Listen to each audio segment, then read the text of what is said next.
I love music. Let me see if I can make that work. And I kind of did. I loved it. It was awesome.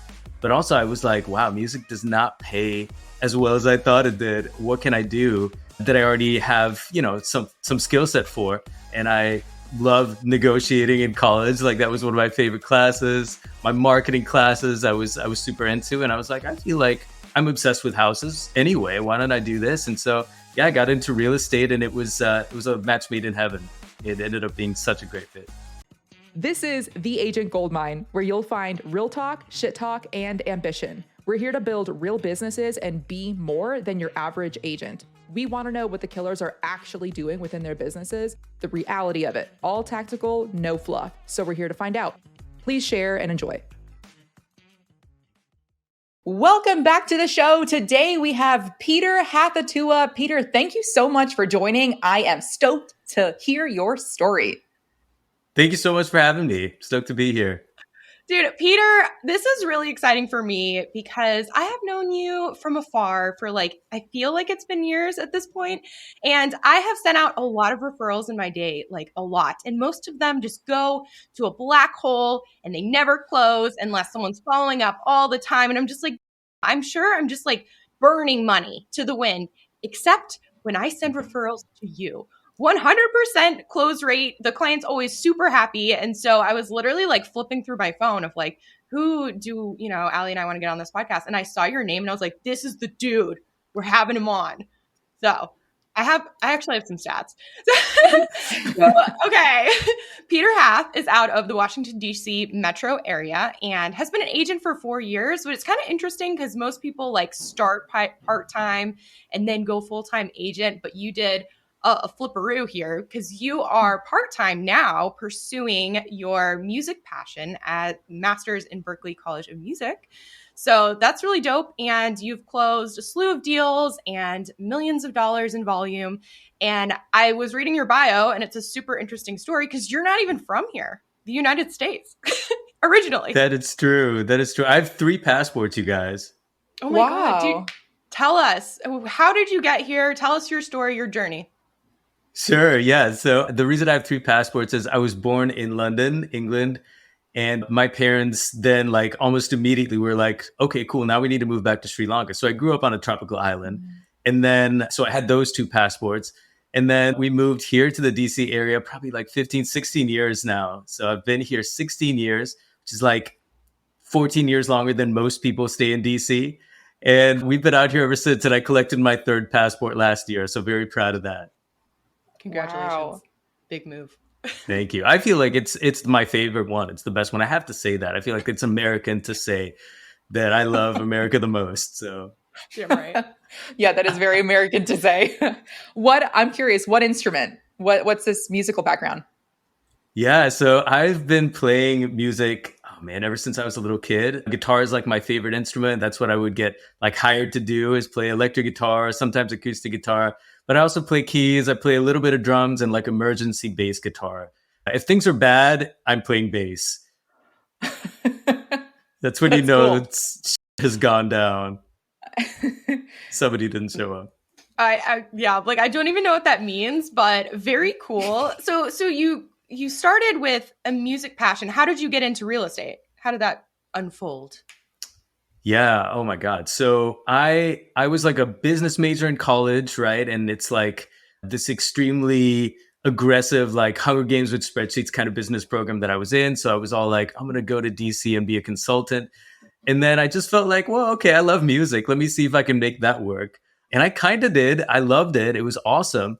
But also I was wow, music does not pay as well as I thought it did. What can I do that I already have, some skill set for? And I loved negotiating in college. That was one of my favorite classes. My marketing classes I was super into. And I was like, I feel like I'm obsessed with houses anyway. Why don't I do this? And so, yeah, I got into real estate, and it was a match made in heaven.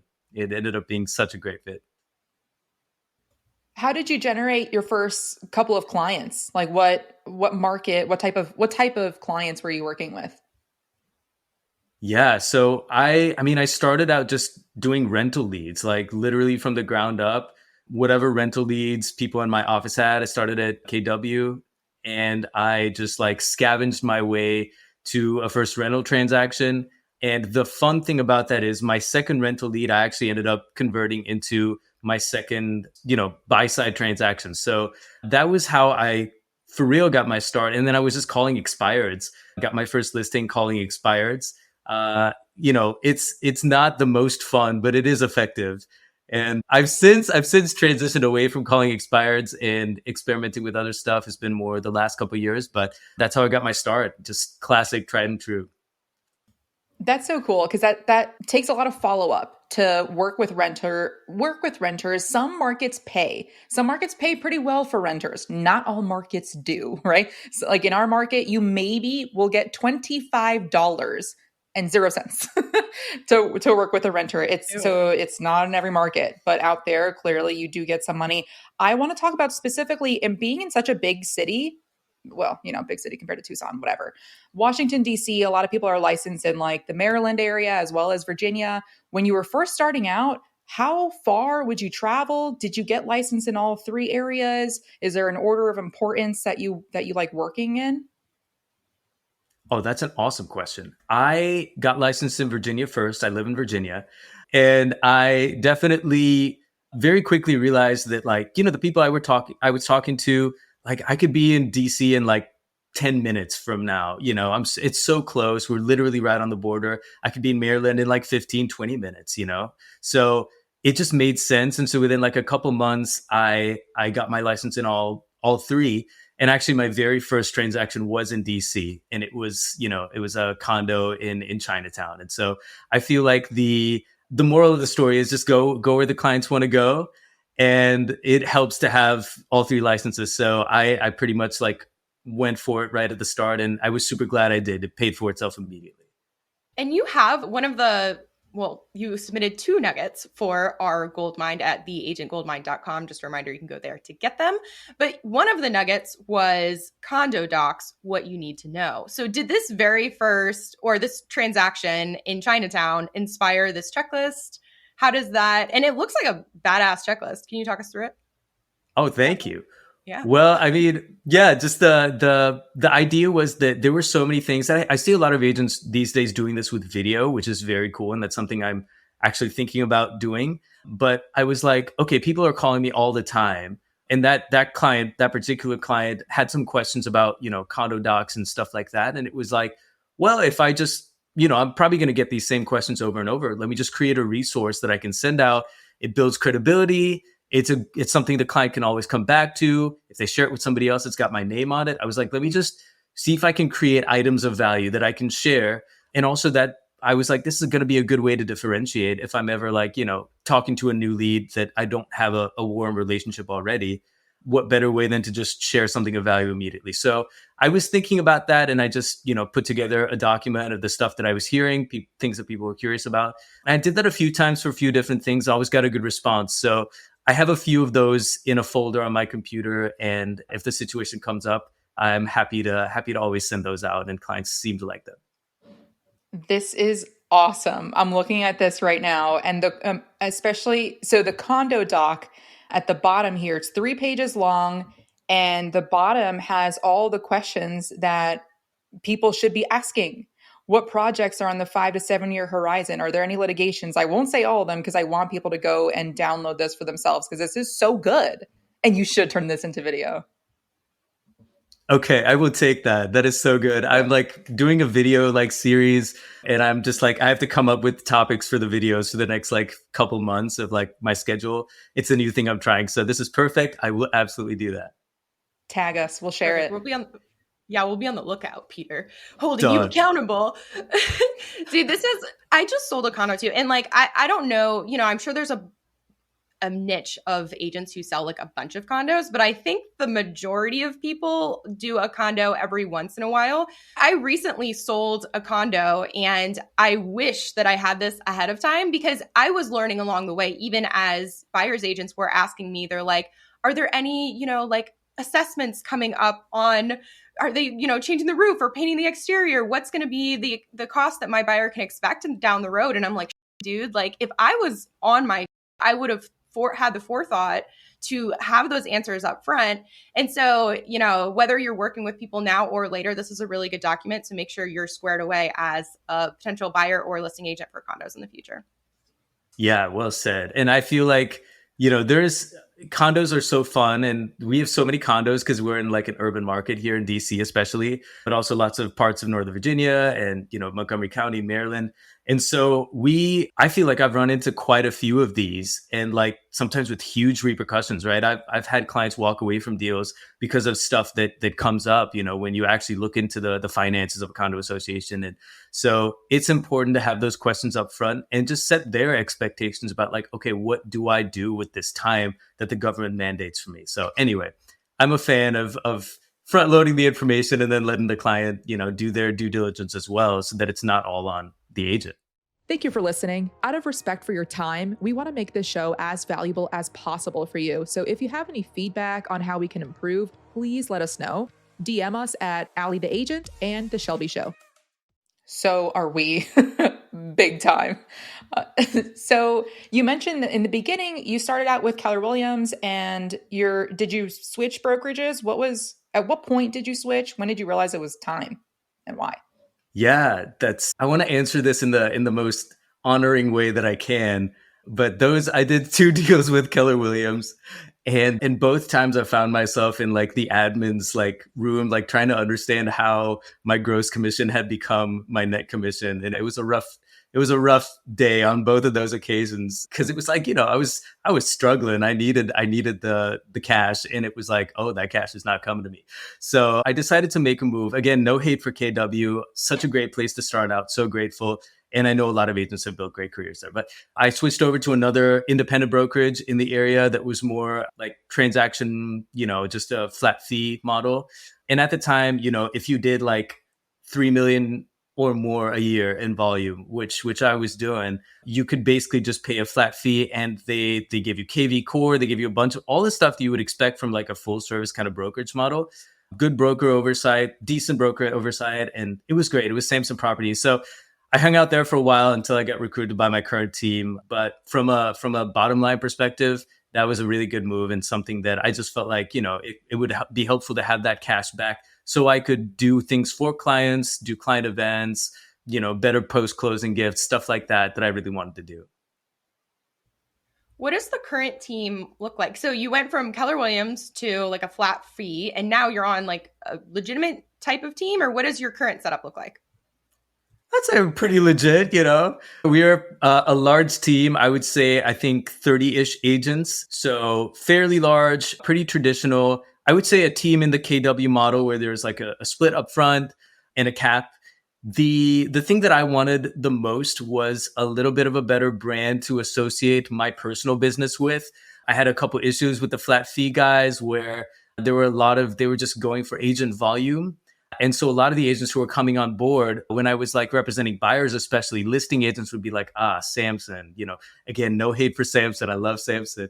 But, it was literally working against my clients. And I was like, I just can't live with that, and there's so many moments where, I was competing with like 7 other agents, right, to get my client a property.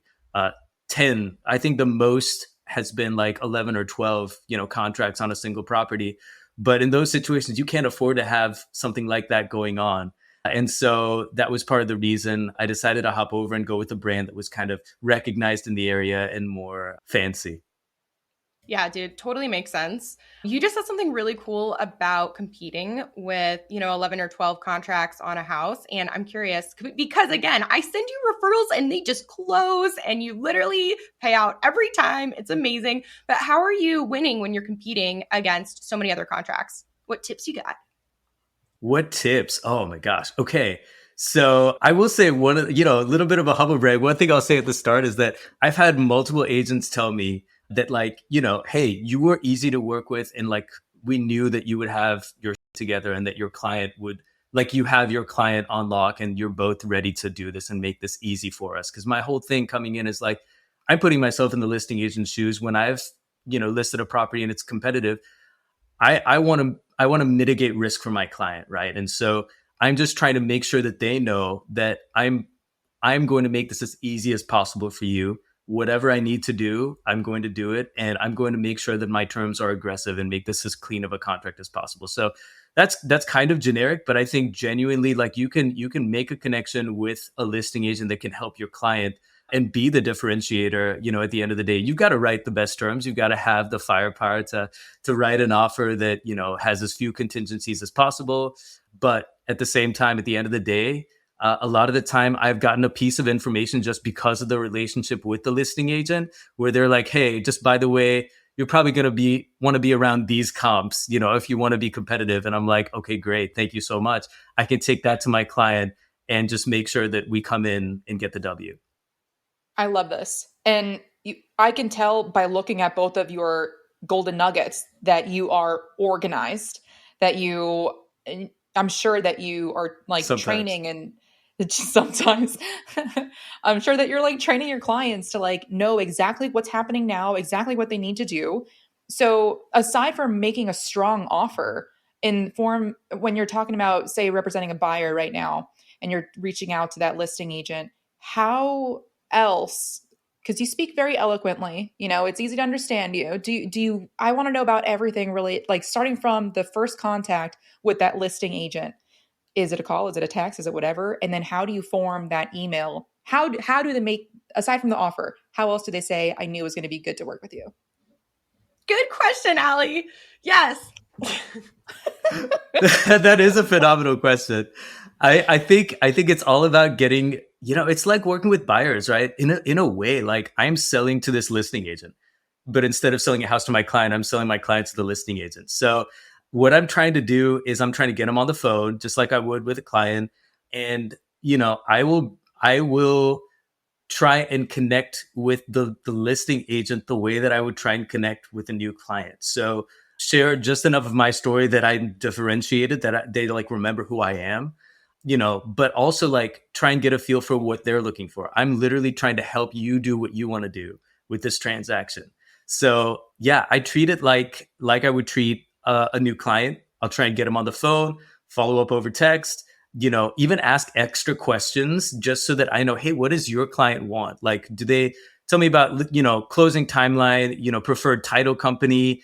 Are there any terms that matter most in particular? Do you guys want to post settlement occupancy? Anything that I can do to differentiate beyond just paying more money? How important is the home inspection contingency for you guys? And I think that in a way, if I can work in there also my client story, ideally, I know my clients well enough to be like, these are the best people ever. Like, your clients are going to love working with these people. If they have a sentimental attachment to their property, try and tell them a story, right? I know that Shelby does a great job with this, because one of Shelby's referrals had an awesome, buyer letter that was it was already done. And it was like, as a template I would recommend to anybody. It was so well done. And I'll try and like tell that story and set that up even before we ever submit an offer, just so that they know, wow, like this, they just remember us, and that they want to work with us if they possibly can. If they don't pick up, what do you do through text or email, or do they just always pick up because you're Peter? Well, I will definitely keep trying. I don't let it rest, because a lot of the time it's so competitive, right? That they're getting like calls from all these agents. They're trying their best to keep up with it. Or in some cases, they're like, send me the offer to my email. I'm not talking to you. And so I always position it like, I'll text them if I really can't get through. I'll text them. I'm like, hey, this is Peter. I have super well qualified clients who are interested in, your listing it, blah, blah, blah. I just had a couple quick questions for you, just like you would, right, with a FISBO or with whoever it is. And I'm trying to get them on the phone so that I can make a connection. And oftentimes, like, I'll like call the office, I'll call their office and see if I can get through to them. Because I've got it's so much easier to talk to an agent than it is to talk to, a cold expired lead. So I'm like, that's relatively easy. So I'll try and make a few extra calls. If I really can't get through to them, I'll do it all over text. But I will try and communicate all those same things over text. Super warm. Always sign my name at the end of all those texts, just so that they remember Peter, Peter, Peter. And then at the end of the day, when the offer hits their inbox, even if I've never talked to them, hopefully at least they have a little more name recognition for me. For sure. Yeah. It's like the worst when, well, I don't want to say the worst, but it's the worst when all of a sudden you get just a text message from a buyer's agent that's like, have you seen the offer in your inbox? I'm like, did you even try to make a relationship with me? I'm like, no, I didn't.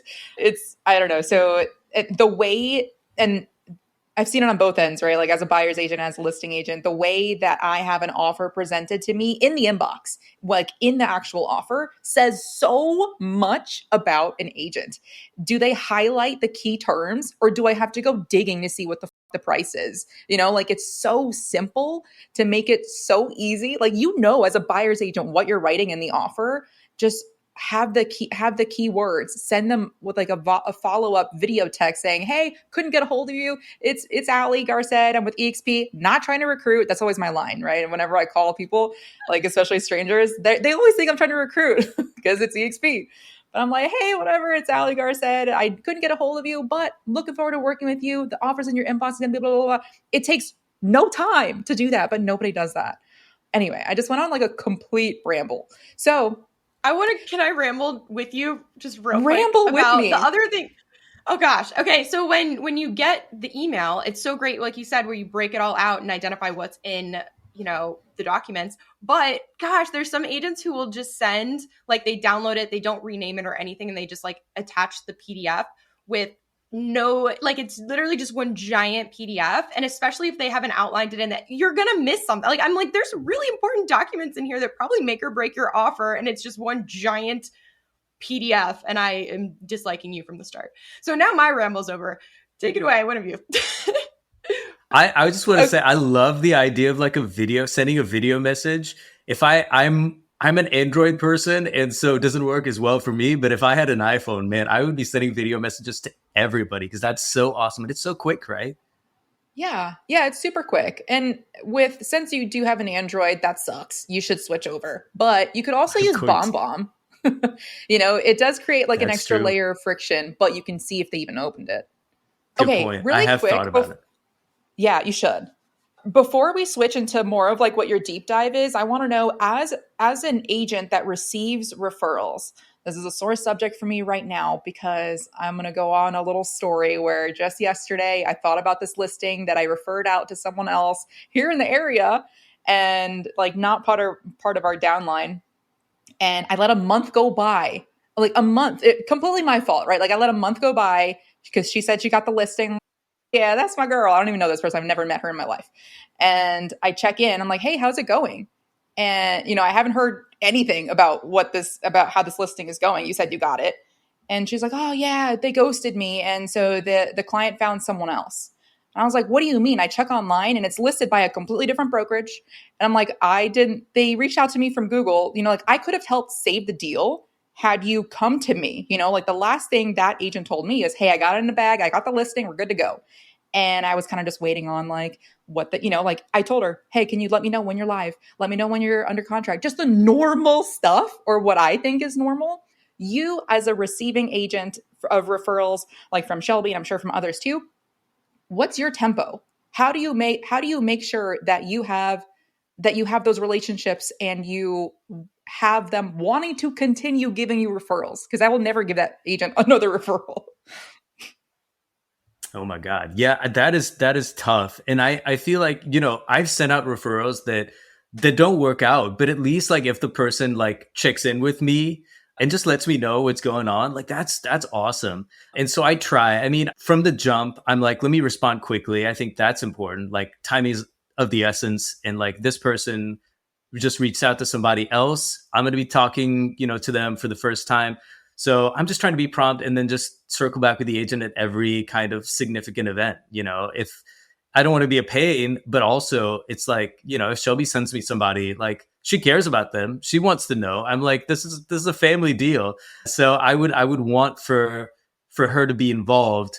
I will say like earlier on, I was like, am I like bugging people? But no, like the more I think about it, the more like people want to know how stuff is going. So I just send out updates the same way that I would, like everybody's my client, right? A referring agent to me is like somebody I have a fiduciary responsibility to. So I'm like, well, if they lend me some money or something. Like I'd keep them updated. You know, I'm not trying to run off with your money.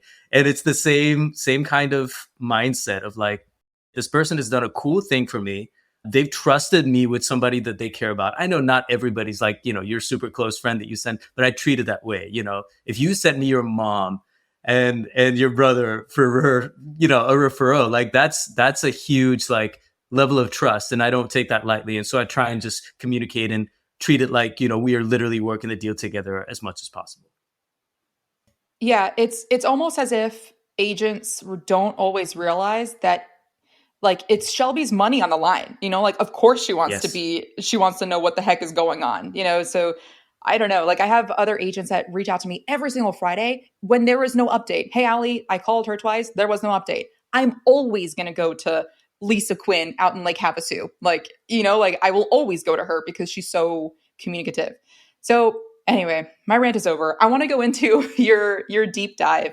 And so you like specialize, what you have best on lock is the contract to close. Take it from there. Sure.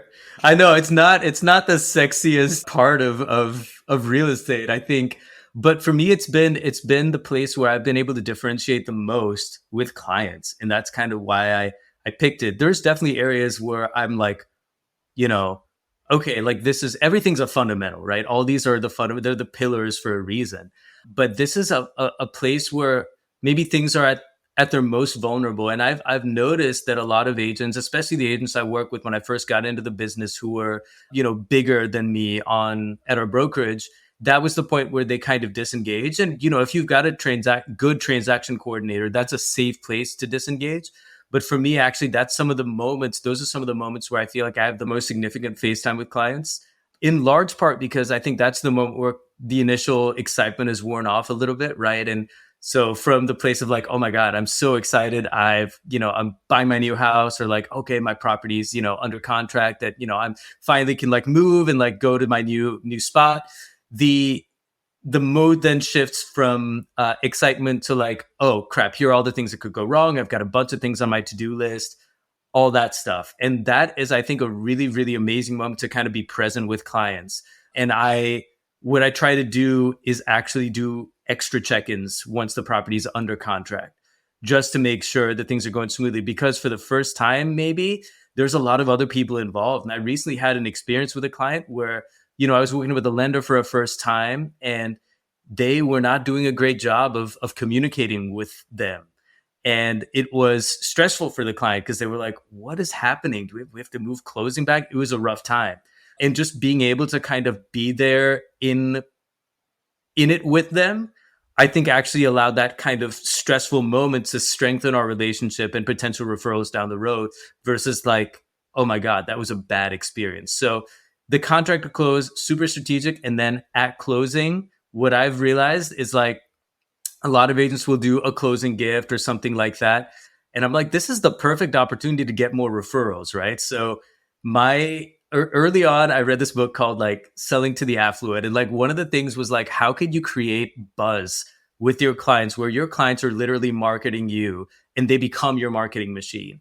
And so my goal has always been like, okay, how can I create a situation or something that allows for clients to be my marketing machine?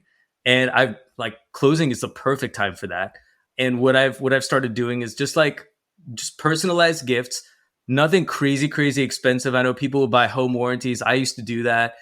Like for me, that's so impersonal. And after a year, it's gone. You want to buy them an expensive bottle of champagne? Great. They drink it. They'll never think about you again, right?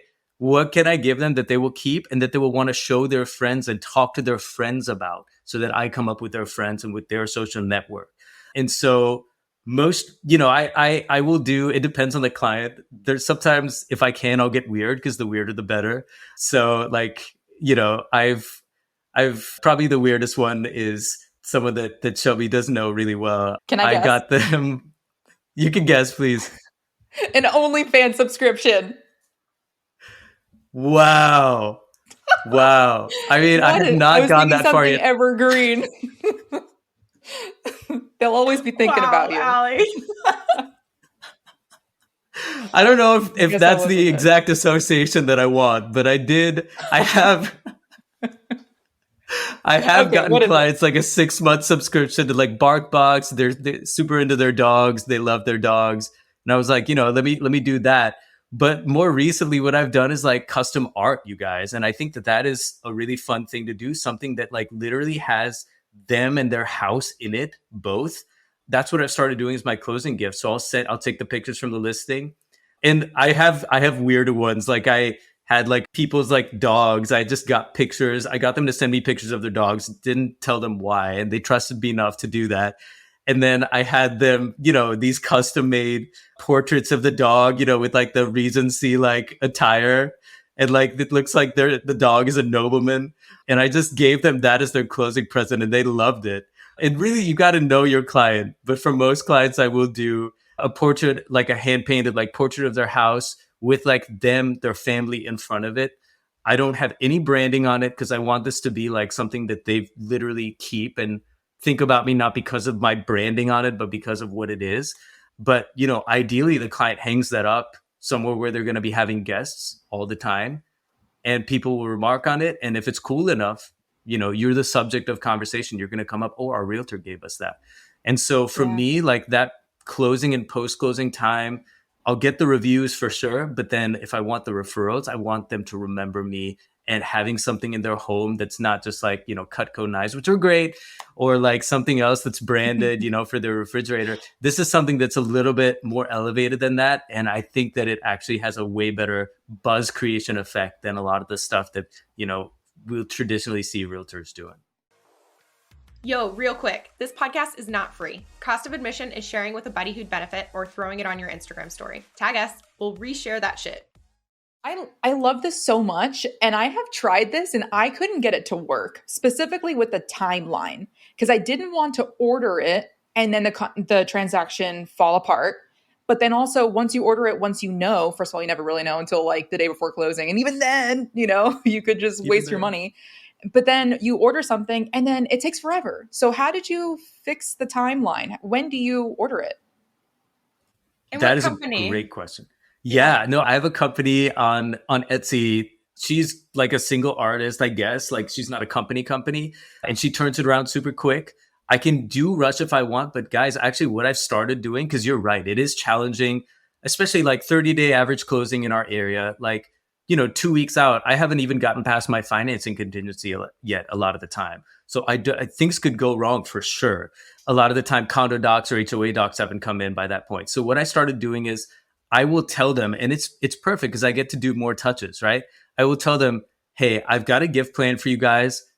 I'm not going to have it at closing because closing is like sometimes it's just a day of like rush. You're doing a final walkthrough and then you just go to the title, company and like sign whatever. And then you have like moving and other stuff to think about. So I'm like, hey, I'm going to stop by in the next 2 weeks. Let me know when is a good time for you guys. We'd love to see the new place. We'd love to go on a tour and have a gift for you.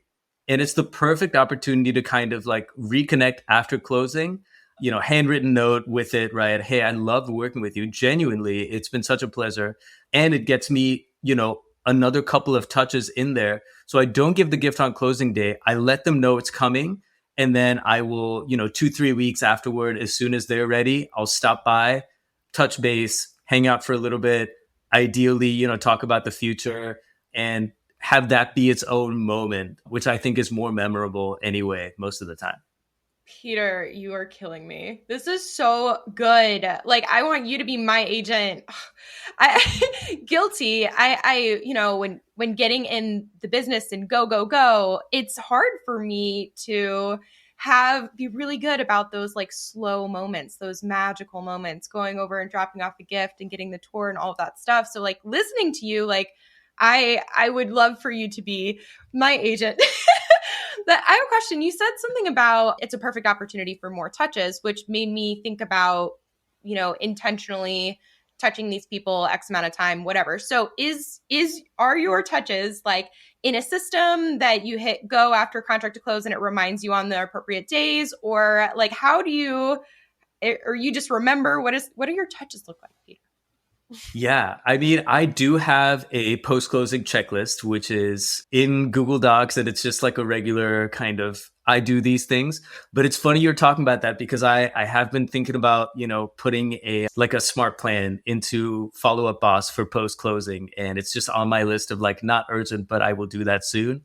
So I do think that there's ways that I can automate that a little bit better and just make sure it's not all in my head. Because a lot of the time, like, I'm doing manual checkoffs of like a manual list. And so I do think that's an area where I could probably improve and just make it a little more scalable. Because right now it's literally just a Word document with little check boxes in there. So I see where I could improve on that and just make it a little bit more efficient and automated.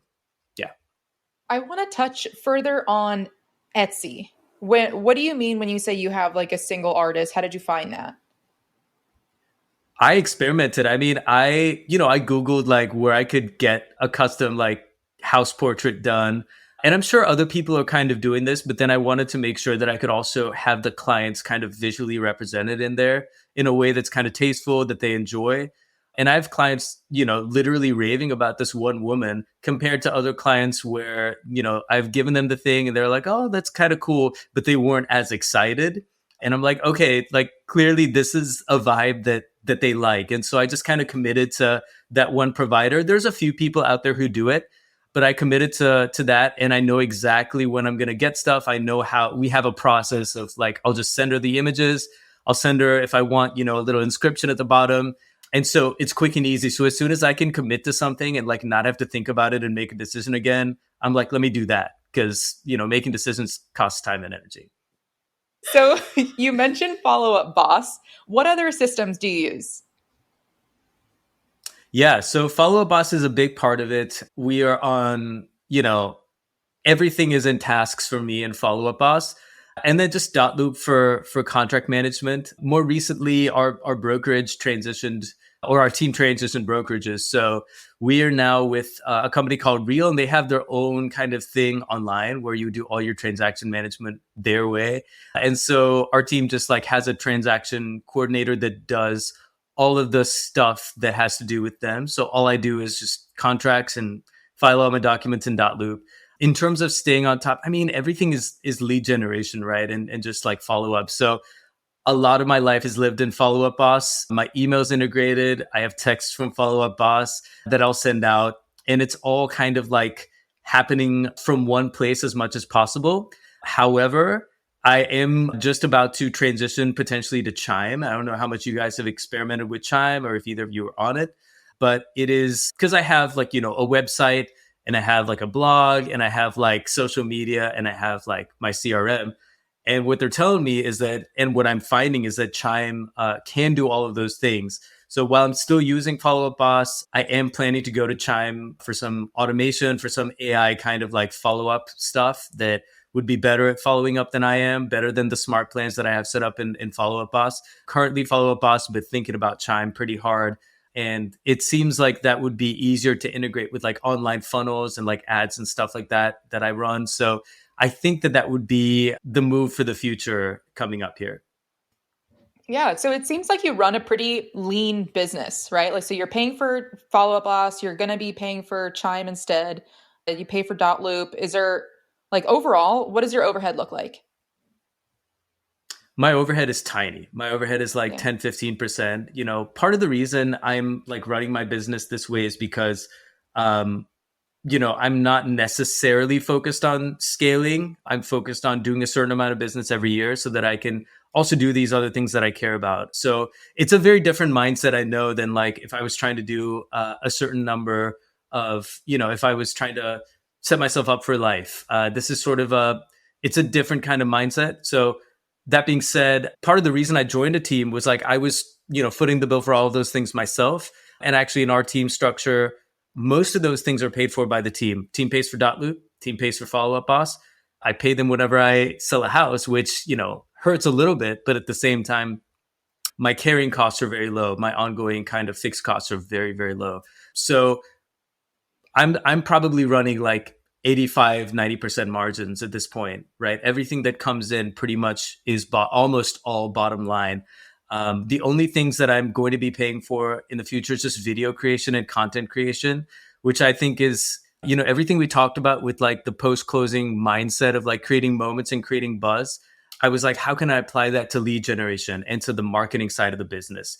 So what I'm going to be doing is just creating content that ideally creates that same feeling, creates the same opportunity for clients to share and to talk about my business with their network and with their sphere. So giving them an object that's a little more digital, but that they can ideally share and just make a part of the network. And you guys both have amazing social media. So like, how well that works, but specifically doubling down on video is going to be probably my biggest cost driver in the coming 6 to 12 months. And I'm just going to run hard at that, and see if we can do that and scale up a little bit without having to pay for more leads by the lead, if that makes sense. Yeah, totally. And yeah, Allie knows a lot about this. Every time I open up my social media, it is her face consistently, and it is so powerful. So I love that you're headed in that direction, and you two, you should talk after this. But okay, question on your other golden nugget for the agentgoldmine.com submission. It was, what is the other golden nugget? I'm trying to remember. I'm also trying to remember. It's the home appearance I have it pulled up. Yes. That's right. Yeah. So what is this, Peter? So this is basically, again, like just trying to create value early on in the relationship. And one of the big things I would always get asked by seller clients is like, what do I need to do? And so this was another way of just quickly giving them something that they can look at, a literal list. DC, by the way, guys, is full of achievers, right? So many like type A people. If you guys are into the Enneagram, there's tons of like Enneagram 3 people in this area. So everybody wants to feel like they've achieved something. And so I'm just giving them an opportunity to feel like, oh, I checked all the things on the list. I did my thing. And that's literally what this is. It's like, here's what it looks like to succeed in helping me help you when we're marketing your home. And obviously not everybody is able to do everything on the list, but a lot of people do. And it just makes for a smoother photo session. It makes for better experiences for, showings when showings do start, if they're still occupying the home. And it sets those expectations at the start. Super easy, super fun way to add value while still also making your life easier on the listing side. Makes sense, because I think that I am that personality that you're talking about. Give me a list and I'm going to check all of the boxes, and I'm going to be so excited when I'm done. And I'm going to be like, hey, Peter, I did my homework. I did it. Do I get a gold star? And actually, I'll be like, am I your favorite client ever? Yeah. So very smart to play into the psychology of the people within your market. And yeah, I've never been in another market, so I don't know. Maybe everybody's just achievers everywhere, but I feel like DC has a higher proportion. Absolutely not. Man, no, your work ethic, you would stand out outside of DC for sure. So I want to know it seems like you're doing extremely well. What are you struggling with? What are you learning right now as a realtor? Oh my God. Yeah. I think there's some things that I do really well. One of the things that I know I could do better with is actually marketing myself, you guys. I think, it's my coming up to my 5th year in the business. And I think that if you were to look through my social media or like anything about me online, people would have to find out about me through a referral or, literally Googling my name. And to me, I feel fortunate that I've been able to be in business for a few years without marketing myself. But I think that's been a huge weakness in the past. And for whatever reason, I was like, I don't want to put myself out there like that. I don't want to be the guy that people, don't want to pick up the call because they think I'm going to try and sell them something, which I think is a mindset that a lot of people have, coming into the business. And I think this year I realized, wow, especially when a market shifts and you don't have people literally trying their best to get into real estate, when you're actually having to, go a little further to find somebody, and get them to the bottom of your funnel, I realized, man, I got to put myself out there more and actually freaking market myself, not just houses. So that is probably the thing that I struggle most with and, looking to grow the most in this next 6 to 12 months here.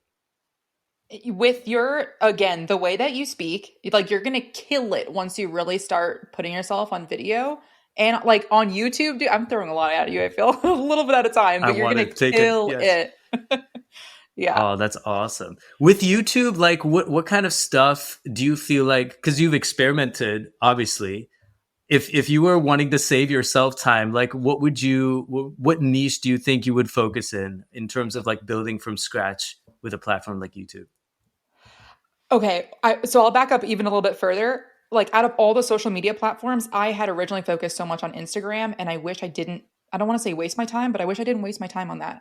It could have been Mm, on YouTube where people would have searched for me specifically. Those would have been way better leads than somebody on Instagram or TikTok that just scrolls and happens to see something. And I hope that they like talking about real estate, but chances are they don't.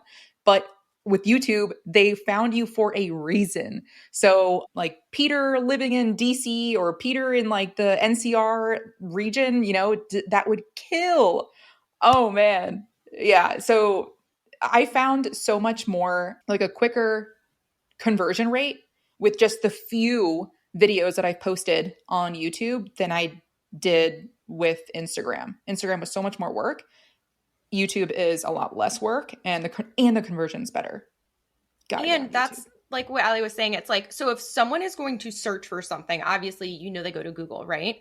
But I don't know what the stat is. Ali, maybe you do, but there's some huge stat that like, I think it's YouTube is the number 2 search platform like worldwide. Is that right, Ali? Yes, number one is Google, and Google owns YouTube, so be on both. Yeah. So what people are doing more and more is when they're interested in moving, because you mentioned before that you specialize in relocation and helping people buy, right? And military. So the type of people who are coming into your market, right? You have experience with those people. You know the questions that they want to know when they're coming to your specific market. So if you did like literally living in DC or whatever specific area as a YouTube channel, you could answer in all of the questions that people want to know, the pros and cons of living in DC, the cost of living in DC, should I live in Maryland or Northern Virginia? Like all of the things that people ask you, do a video for it. And then the cool thing in Instagram, Ali's right, like they would scroll and they would never find it. Whereas if you put it in YouTube, 10 years from now, when people search, things to expect when moving to DC, there you are, and it's evergreen content, and it's going to continue to gain traction over time with no additional upkeep from you. So like, dude, we're both on the YouTube. I don't even do YouTube. You should do YouTube, Peter. You should do it. oh my gosh, that is brilliant, you guys. Thank you. I feel like that is like perfect timing on that advice too, because I was literally just thinking about this and like thinking about what it looks like to double down on video, and that is like perfect information. I feel like you've saved me thousands and thousands of dollars and hours of time, because I think that was one of my main questions is like, do I go horizontal or vertical? What is the focus? And I think as you said, like with Instagram, like, maybe it's good for your sphere, and like I'm going to still do stuff on Instagram, but I think what's going to be important is having a way to at least hit the YouTube algorithm, which is going to give me a much better conversion ratio from the sounds of it. And if I do put money into advertising those videos, it's going to be a much better like ROI at the end of the day. So Yes. sounds good. Yeah. If you want, like after this, I can introduce you to the editor that I use and the VA that out in the Philippines that I have to post everything for me. So more than happy to make those introductions. That would be amazing. Thank you. Yeah, of course. Happy to do so. As we wrap up this episode, do you have any like last parting words of wisdom that you want to share? I think, wow, parting words of wisdom. I feel like real estate is amazing. It's an amazing vehicle, right? For whatever your dream is. I think that it can literally be whatever you want it to be. It can play as big or as small of a role in kind of your wealth generation as you want it to play. The truth is though, like, as I'm finding, like the top of the funnel is super important. And so whatever you're doing, you've got to be bringing more people into the top of your funnel. And so whether that's calling expireds or whether that's like making cool videos that like get through to more people, no matter how good my delivery is and my post-closing procedures are, I'm still working on the top of my funnel at the end of the day. And so I know that's probably been said by, Gary Keller like 25,000 times at 25,000 seminars, but I'll say it again. I feel like real estate's all about lead generation. And I hope everybody is finding new ways to get in front of people because that's the name of the game. Apple listeners, this short pause is to ask you for a review. Here's how to do it. Back out of the specific episode, go to the page where you see all the episodes, scroll down, keep scrolling. Perfect. Now tap those 5 stars. Thank you so much. Back to the show. Hell yeah. Great advice, great parting as we roll into wrap up, which question 1 of our wrap up questions are, what is your favorite app or tool? Favorite app or tool? I mean, Follow Up Boss is literally where I live. I log in every day, and just like you were talking about, Shelby, I'm like, oh, that's what it looks like to succeed today. Cool. I have to follow with this person, this person, this person. And I think at the end of the day, a big part, because I'm not like, as automated as some agents probably are at this point, I've got to be in there every day and figuring out, okay, who did I say I was going to follow up with 6 months ago? I don't even remember this person. I need the notes. So it's all about the CRM for me. I'm hyper relational as an agent. I need that because my memory isn't as good as my desire to connect with people. So it's got to be Follow Up Boss for me, or whatever CRM's in favor at the moment. That's an awesome answer. I marked that clip because that's like, I don't know. I love the way that you just phrased that. What events are you going to this year? So a lot of video events. I went to one recently that was more local called Video Power. Levi Lasak, I think is how you say his name, was the keynote. And yeah, I feel like big focus on how to transition my marketing from kind of interruption marketing to permission-based marketing. So that is the focus for me. I'm not, the biggest events person. I get a lot of invites to events. Right now, Grant Cardone's people are calling me to go to some of their events. So I don't know if I have a ton of others on the horizon, but anything video related, I'm super in because I need and I want to grow in that area. I want to derail just real quick. What do you mean? Can you explain the permission-based by interruption-based? What does that mean? Oh, totally. Yeah. So essentially the idea is that a lot of our traditional lead generation methods are what's described as interruption marketing, right? Which is where somebody's going about their day and I call them and I'm like, hey, I saw your home, is no longer on the MLS, blah, blah, blah. And, somebody would go into their script, right? Or I call, a buyer or a potential buyer and I'm like, hey, what's going on with you? Is there something that you're interested in? Blah, blah, blah. Whatever way that it happens, I'm inserting myself into something that they were doing, it interrupting their day, their flow. Versus like what you were talking about with YouTube, right, Ali, where somebody searches for you, not necessarily searching for Peter Hatatu, Washington D.C. real estate, but what should I be thinking about buying a home in D.C.? Top 5 D.C. neighborhoods, top 3 Northern Virginia, neighborhoods, whatever it is. They're actually seeking the information and you actually become a resource instead of somebody who's trying to get them to do something.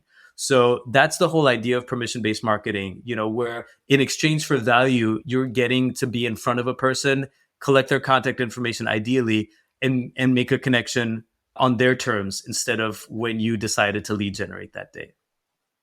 Okay. Makes a ton of sense. Thank you. Okay. How can we or listeners help you in your business? Oh my God. Well, I love referrals. So please send them my way. I will make sure to deliver for you and just make it an amazing experience for your clients. The DMs are open. I'm always open to new stuff. I love hearing about what other people are working on, especially if it's working for you in your market. And if there's something that you have business-wise that you want to maybe, shoot some ideas with, I'm always open to that. I love just the business side of what we're doing here. And to me, sometimes in practice, we get so caught up in the minutiae of like a contract or a particular client engagement that we forget about like, hey, I'm building a business. I'm building a life for myself, for my family, for my future. So I love chatting about all that stuff. Totally open to that. And yeah, I will drive wherever. I've been described, I don't know if I can say this on here, but I've been described as a real estate slut because I will do whatever it takes to make things happen for a client. So the DMs are open, y'all. Okay, so my OnlyFans subscription was not too far off, Peter. Dang. Okay, awesome. So where can they find you? Whether you want to leave a phone number, website, DM, where can they find you? Sure. So website is peterhathrealtor.com. You can reach me there. I'm at 202-459-3417. My number is public information. And I am also at peter.hath on Instagram. And yeah, I would love to connect with anybody who's interested. It sounds good. Awesome. Yes. And you heard it here first that you are a great person to send a referral to. So if you have anybody looking in the DMV area, send it to Peter. And that's Hath, Hath, in case you're hard of hearing. I know I am. So that's why I say that. I'm not calling you out. So that is it for today. Peter, thank you so much for coming on the show. In case you have not listened all the way to the very end, thank you for listening to the very end. Give us a rating, give us a review. Follow us also on Instagram. We're Allie the Agent. We're The Shelby Show. Thank you so much. See you later. Thanks so much for listening, dude. If you want the golden nugget that this guest provided, see the show notes or just go straight to theagentgoldmine.com. That's where we keep all our resources for you. Till next time.